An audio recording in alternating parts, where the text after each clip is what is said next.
Жаңа Жұлдыз қызым дұрыс айтып жатыр. Жүректен, кәдімгі ішкі дүниеден шыққан туынды. Бұл жерде тек қана ошақта емес, қазағым деп. Бірақ енді ата тегімізді білгеніміз дұрыс. Ата жаңағы тегін білмеген тексіз дейді ғой. Тегіміз міне. Менің мақтанышым мынау Сарыарқан төрінде, Қарағанды қаласында. Мынау ошақты деген белгіні іліп қойдым.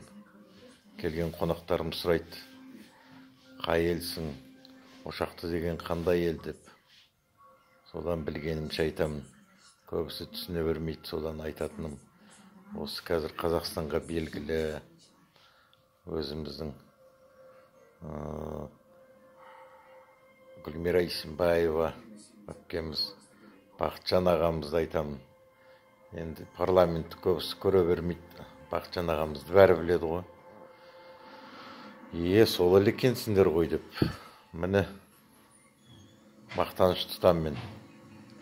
Ошақты болғаныма, осын туын көтеріп жүргеніме.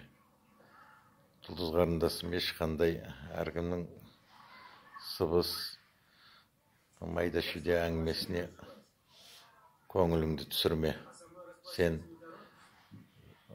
сезімтал, ақын, жаңағы жұмсақ мінезді қыз баласысың. Ешкімге не қылма, құлақ салма. Өз ойың, өз неңмен шын жүрегіңнен шыққан өлең бізге ұнады. Ағаларыңа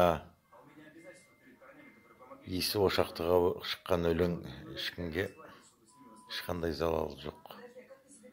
Өз тегімізді білгеніміз дұрыс. Рахмет айналайын. Шабытың бұдан да жақсы биіктерден көрейік. Шығармашылық табыс тілеймін.